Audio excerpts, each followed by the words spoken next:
فالج کے آپس میں گہرے تعلق پر، کیونکہ اکثر مریض یہ نہیں جانتے کہ خون میں بڑھی ہوئی شوگر کس طرح خاموشی سے ہمارے برین کی جو رگیں ہیں اس کو بلاک کر کے فالج کا باعث بھی بن سکتی ہیں۔ اور آخر ان دونوں بیماریوں کا آپس میں کیا لنک ہے اور ڈائبٹیز کے جو مریض ہیں وہ خود کو اس جان لیوا خطرے سے کیسے بچا سکتے ہیں، اس پر بات کرنے کے لیے آج میرے ساتھ موجود ہیں ڈائبٹیز اسپیشلسٹ ڈاکٹر شاہد ندیم۔ السلام علیکم، کیسے ہیں آپ؟ وعلیکم السلام، میں بالکل ٹھیک ٹھاک الحمدللہ۔ اچھا ڈاکٹر صاحب، سب سے پہلے بتائیں کہ یہ شوگر کا اور فالج کا آپس میں کیا تعلق ہے؟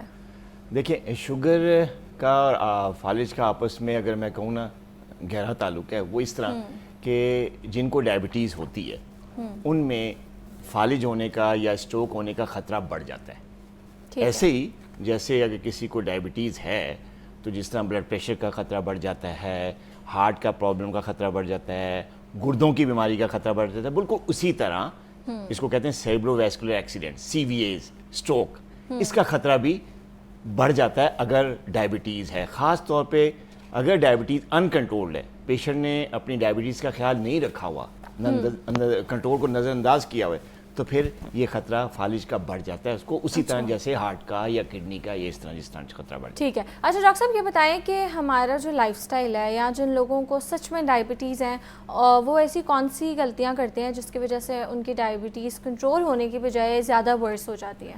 دیکھیں، سب سے بڑی غلطی تو یہ ہے جو پیشنٹ اکثر کرتے ہیں، کلینک پہ جب آتے ہیں ان سے پوچھا جاتا ہے تو یہی بات سامنے آتی ہے کہ پیشنٹ کا جب شوگر لیول نارمل ہوتا ہے یا اپنے سمٹمز کو وہ بہتر محسوس کرتے ہیں، وہ علامات جو ڈائبٹیز جب ہائی تھی یا انکنٹرول تھی تو جو ان کو ہو رہا تھا فیلنگز، وہ ختم ہو جاتی ہیں، کنٹرول میں ہو جاتی ہیں، وہ بہتر محسوس کرتے ہیں۔ شوگر لیول جب چیک کرتے ہیں تو ریڈنگز جو ہیں ٹارگٹ کے مطابق آتی ہیں، تو وہ ڈاکٹر کی ہدایت کے مطابق ادویات کو چھوڑ دیتے ہیں، کہتے ہیں جی میں تو اب ٹھیک ہو گیا ہوں۔ یہ سب سے بڑی غلطی وہ کرتے ہیں، حالانکہ اٹس اے کرونک پرابلم، یہ دائمی مسئلہ ہے جو کہ کنٹینیوس چلتا ہے لائف لانگ۔ تو اگر وہ دوائی چھوڑ دیں کسی یہ کہنے میں آ کر یا اپنی سمٹمز کو کم ہوتے ہوئے دیکھتے ہوئے یا کنٹرول لیول بہتر ہو کے وہ محسوس کریں کہ اب میرا بہتر ہو گیا شوگر لیول، تو وہ اس طرح نہیں ہے جیسے آپ کا بخار ہوا یا کووڈ ہوا یا کوئی اور ایسی بیماری، نمونیا ہو گیا کہ کورس کیا بیماری ختم، بندہ ٹھیک، فلی فٹ۔ ایسا نہیں ہے۔ اگر ڈائبٹیز آپ کی کنٹرولز ہیں، ٹارگٹ آپ نے اچیو کر لیے ہیں، آپ کے علامات ختم ہو گئی ہیں، اس کا مطلب یہ نہیں کہ ادویات آپ چھوڑ دیں۔ آپ ڈاکٹر کے مشورے کے بغیر کوئی بھی دوا جو ہے وہ کم نہیں کر سکتے۔ تو یہ سب سے بڑی غلطی ہے جو شوگر پیشنٹس کرتے ہیں۔ ٹھیک ہے۔ اچھا ڈاکٹر صاحب، اکثر لوگ شکایت کرتے ہیں کہ ہم ڈائٹ بھی اپنی کنٹرول لے رہے ہیں اور ہم واک وغیرہ بھی کر رہے ہیں، ایکسرسائز بھی کر رہے ہیں، لیکن جو ہماری شوگر ہے وہ کنٹرول نہیں ہو رہی، یا ہماری جو بلڈ شوگر لیول ہے وہ بہت زیادہ ہی آتا ہے، تو ایسا کیوں ہوتا ہے؟ دیکھیں، اگر تو ڈائٹ پراپر لی جائے بیلنس ڈائٹ، ساتھ واک اور ایکسرسائز کی جائے جس طرح کہ ڈاکٹر نے بتایا ہوا ہے اس ٹائم پہ اتنی دیر کے لیے، اور ادویات کو ٹائم پہ لیا جائے پراپر ڈوز میں جو کہ ڈاکٹر نے ان کو بتایا ہوا ہے، تو میرا نہیں خیال کہ کوئی وجہ بنتی ہے جس سے شوگر انکنٹرول ہو۔ لیکن آپ نے جا کے سب چیزیں ٹھیک چل رہی ہیں، دوا بھی لے رہے ہیں، واک بھی ہو رہی ہے، خوراک بھی ٹھیک ہے، پھر بھی شوگر بڑھ رہی ہے، تو پھر ایک چیز ہے جو کہ رسپانسبل ہے اس لیول پہ شوگر انکنٹرول ہونے کی، وہ ہے سٹریس، ٹینشن۔ اگر کسی بندے کو کسی بھی طرح کا سٹریس ہے، ٹینشن ہے، کوئی سائیکولوجیکل پرابلم ہے، ڈپریشن ہے، اس کی وجہ سے ان تمام چیزوں کو ہوتے ہوئے بھی شوگر بڑھتی ہے۔ خاص طور پہ فاسٹنگ لیولز، ایسے لوگوں کی نیند جو ٹینشن میں آتے ہیں ان کی نیند پوری نہیں ہوتی، وہ پراپر سو نہیں سکتے، جب سوتے ہیں تو ان کو وہ خیالات اور ٹینشن، وہ معاملات جس کی وجہ سے سٹریس وہ آتے ہیں اور بے چینی رہتی ہے، نیند پوری نہیں ہوتی، ڈپریشن، ٹینشن، اس کی وجہ سے فاسٹنگ لیول سب سے زیادہ پہلے جو ہے وہ ڈسٹرب ہوتا ہے، اور اس کے بعد پھر رینڈم لیول اور پھر HbA1c۔ ٹھیک ہے۔ اچھا ڈاکٹر صاحب، یہ بتائیں کہ جو ڈائبٹیز کے پیشنٹس ہیں ان کو جب اٹیک آتا ہے نا تو وہ زیادہ تر سونے سے پہلے یا جب وہ صبح سو کے اٹھتے ہیں تو تب ہوتا ہے، تو ایسا کیوں ہوتا ہے؟ فالج کا اٹیک؟ جی ہاں، دیکھیں اکثر کیسز میں ہوتا ہے کہ سو کے اٹھ کے کمزوری محسوس ہوتی ہے، فالج کا اٹیک آتا ہے، یا سوتے ہوئے ہوتا ہے، لیکن میڈیکلی یہ درست نہیں ہے۔ فالج ٹائم نہیں دیکھتا، گھڑی دیکھ کے نہیں آتا، ہاں وہ کسی بھی وقت آ سکتا ہے۔ فالج جو دیکھتا ہے وہ خطرات کو دیکھتا ہے، ہیلتھ رسک کو دیکھتا ہے، لوگوں کے کولیسٹرول کو دیکھتا ہے، شوگر لیولز کو دیکھتا ہے، بلڈ پریشر کو دیکھتا ہے، گھڑی کو نہیں دیکھتا۔ تو کسی بھی وقت جو ہے وہ فالج کا اٹیک آ سکتا ہے، ضروری نہیں ہے کہ صبح کے وقت ہی آئے۔ ٹھیک ہے. اچھا اگر کسی کے ساتھ یہ مسئلہ ہو گیا آپ گھر میں، کیونکہ مجھے لگتا ہے کہ ہاسپٹل تو سلیوشن ہے ہی، ڈاکٹر تو سلیوشن ہے، لیکن ہم سب کو بھی اویئرنیس ہونی چاہیے، کیونکہ ہم جو ریسرچز ہیں وہ بتاتی ہیں کہ پاکستان میں کس حد تک اس کی شرح میں ہر روز اضافہ ہو رہا ہے. تو اگر کسی کو ایک دم سے اٹیک ہوا ہے فالج کا، تو پہلا اسٹیپ آپ کا کیا ہونا چاہیے؟ دیکھیے اگر تو فوراً اسٹروک ہوا ہے، بازو یا کسی ہاتھ پہ، کسی ایک ہاتھ پہ کمزوری محسوس ہو رہی ہے، بولنے میں پرابلم آ رہی ہے، یا منہ ایک سائڈ پہ ڈھلک گیا ہے، آنکھوں میں ایک دھندلا پن آ گیا ہے، یا ایک سائڈ دیکھنا مشکل ہو رہا ہے، یہ کچھ علامات ہیں جو کہ فالج جب سٹارٹ ہوتا ہے تو یہ علامات سامنے آتی ہیں. تو یہ ہو جائے تو کوئی دوا کچھ بھی نہ کریں. سب سے پہلی چیز ہے گھڑی دیکھ کے فوراً ہاسپٹل پہنچیں.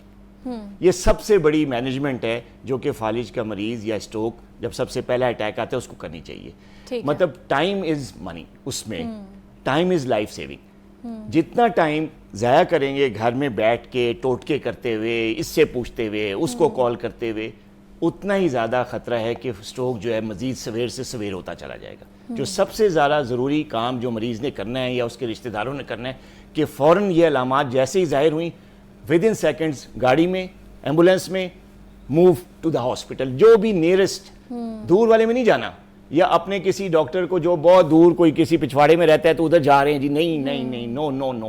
نیئرسٹ جو بھی ٹرشی کیئر یا سیکنڈری کیئر جو ہاسپٹل ہے، فوراً وہاں جایا جائے. جتنی جلدی آپ ہاسپٹل پہنچیں گے اتنا ہی آپ کی زندگی بھی سیف ہوگی، آپ اسٹروک سے لڑ سکیں گے. ٹھیک ہے. تو دیر ہونا جو ہے وہ سب سے بڑی غلطی ہے. ٹھیک ہے. اچھا ڈاکٹر صاحب یہ بتائیں کہ جو اسٹروک کے پیشنٹس ہیں ان کو اپنی ڈائٹ میں کیا احتیاط کرنی چاہیے اور ان کی کیئر کس طرح کرنی چاہیے، اور کیا وہ مکمل طور پر ہیل کر سکتے ہیں؟ اگر اسٹروک ہو گیا ہے، آپ کا مطلب یہ کہ اگر اسٹروک ہو گیا ہے تو پھر کیا کیئر کرنی چاہیے؟ دیکھیں اسٹروک ہو گیا ہے اگر، تو کیئر اسی طرح کرنی چاہیے جیسے ایک ڈائبیٹک پیشنٹ شروع میں کرتا ہے جب اسٹروک نہیں ہوتا. مثلا کیا، شوگر کنٹرول میں رکھنے، کولیسٹرول لیول پہ نظر رکھ کے اس کو کنٹرول میں رکھیں، بلڈ پریشر کنٹرول میں رکھیں، اسموکنگ سے پرہیز کریں، فزیکل ایکٹیویٹی ضرور کریں. یہ تو وہ 4-5 چیزیں ہیں جو کہ اسٹروک ہونے کے بعد بھی زیادہ سختی کے ساتھ مریض نے کرنی ہے. اس سے ہیلنگ جو ہے، جو پروسیس ہے ریکوری کا، وہ کوئک ہوئے گا. تیسری چیز یہ کرنی ہے انہوں نے کہ جو بھی انہوں کو ڈاکٹرز نے ادویات دی ہوئی ہیں ان کو ٹائم پہ لینا ہے. اگر ان کی ویکنیس ٹھیک ہو رہی ہے، وہ تھوڑی سی ریکوری محسوس کریں، امپرومنٹس آ رہی ہیں، اس کا یہ مطلب نہیں کہ ادویات کو چھوڑ دیا جائے. جو بھی دوا ڈاکٹر نے علاج کے لیے ان کو پرسکرائب کی ہے اس کو ریگولر لینا ہے، اسی ڈوز میں لینا ہے جس ڈوز میں انہوں نے کہا ہوا ہے، اور اسی طرح لینا ہے کہ صبح دوپہر شام، یہ جو بھی دوائی کے جو ٹائمنگ ہے اس کو پابندی سے عمل کرنا ہے. مریض یہاں غلطی یہ کرتا ہے کہ وہ امپروومنٹ کے بعد جب اچھا محسوس کرتا ہے تو دوائی کو سائڈ پہ کر دیتا ہے، ڈوزز مس کرنا شروع، کیئرلیس ہو جاتا ہے. یہ نہیں کرنا. وہ کنٹینیوسلی دوائی جب تک ڈاکٹر بند نہ کرے یا ڈاکٹر چینج نہ کرے جس نے دی ہیں، تو تب تک دوائی میں کوئی تبدیلی نہیں کرنی. یہ پہلی چیز کرنی. دوسری چیز یہ کرنی ہے کہ فزیو تھراپی کے سیشنز ڈاکٹر مشورہ دیتے ہیں کہ فزیو تھراپی لازمی کروائیں. تو فزیو تھراپی یا جو ورزش ان کو افیکٹڈ سائٹ کی جو بتائی گئی ہے ڈاکٹر کی طرف سے، اس کو جاری رکھیں جب تک 100% ریکوری نہ آ جائے. ٹھیک ہے. اچھا ڈاکٹر صاحب جیسے کہ ابھی میں نے بات کی ہے کہ جو شرح ہے، جن لوگوں کو ڈائبٹیز ہے پاکستان میں، جو اس کی شرح ہے اس میں تیزی سے اضافہ ہو رہا ہے، تو آپ کو کیا لگتا ہے کہ اس کے مین ریزنز کیا ہیں، میجر فیکٹرز کیا ہیں، اور کیا ہم ایسی غلطیاں کر رہے ہیں کہ یہ بیماری ہمارے ملک میں اتنی تیزی سے پھیل رہی ہے؟ دیکھیے سب سے بڑی غلطی جو ڈائبٹیز پھیلنے کی جو وجہ بن رہی ہے، جو کر رہے ہیں ہم لوگ، وہ اپنی ڈائٹ کا خیال نہیں رکھ رہے ہیں. یہ سب سے پہلی بات ہے. اپنے وزن کو کنٹرول نہیں کر رہے، اپنے وزن کو کنٹرول نہیں کر رہے، اپنے وزن کا خیال نہیں رکھ رہے. موٹاپا، اوبیسٹی کی شرح بڑھتی جا رہی ہے. جنک فوڈ کا استعمال، مرغن غذائیں اور ہیلدی جو بیلنس ڈائٹ ہوتی ہے اس کو ہم چھوڑتے جا رہے ہیں. ہم کوئک اپنے ٹائم کو سیو کرنے کے لیے، اپنے ٹائم کو بچانے کے لیے فاسٹ فوڈ پہ جا رہے ہیں کہ جو ایسا کھانا ہو جو کوئکلی ہمیں ملے اور کوئکلی ہم اس کو ختم کر کے اپنے کاموں پہ چلے جائیں. یہ دوسری بڑی غلطی کریں. تیسری بڑی غلطی یہ کریں کہ ہم فزیکلی ایکٹیو ہونے کی بجائے سٹنگ جابس پہ آ گئے ہیں. کمپیوٹر ورک زیادہ ہو گیا ہے، موبائل پہ کام زیادہ ہو گیا ہے، نائٹ ڈیوٹیز جو ہیں وہ زیادہ ہو گئی ہیں، دن میں جو ہم سوتے ہیں، رات میں ہم کام کرتے ہیں. تو یہ چیز بالکل جو ہے نا، جو نیچرل سائیکل آف لائف ہے وہ اس سے ہم ہٹ گئے ہیں. تو یہ تیسری بڑی غلطی جو ہم کریں. اور چوتھی بڑی غلطی ہم یہ کر رہے ہیں کہ ہم بغیر کسی وجہ کے اسٹریس لیتے ہیں.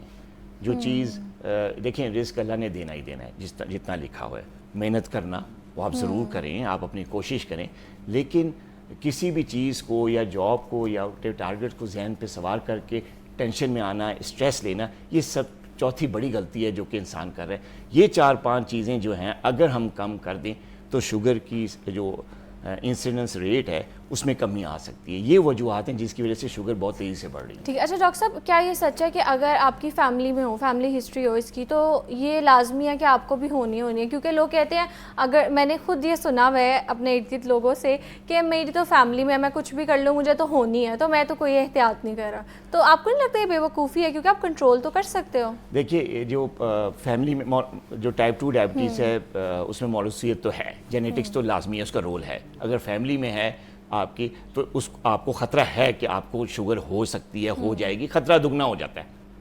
عام بندے کو بھی خطرہ ہے، جس کا وزن زیادہ ہے، جو اسموکنگ کرتا ہے، جو اسٹریسفل لائف میں رہتا ہے، اس کی فیملی میں نہیں ہے، اس کو بھی خطرہ ہے. لیکن اگر کسی کے فیملی میں یہ ڈائبٹیز ہے اور وہ اپنا خیال اس طرح نہیں رکھ رہا، اپنے وزن پہ نظر نہیں رکھی ہوئی، ڈائٹ کو کنٹرول نہیں رکھا ہوا، واک اور ایکسرسائز نہیں کرتا، تو اس کا خطرہ دگنا ہو جائے گا، تگنا ہو جائے گا.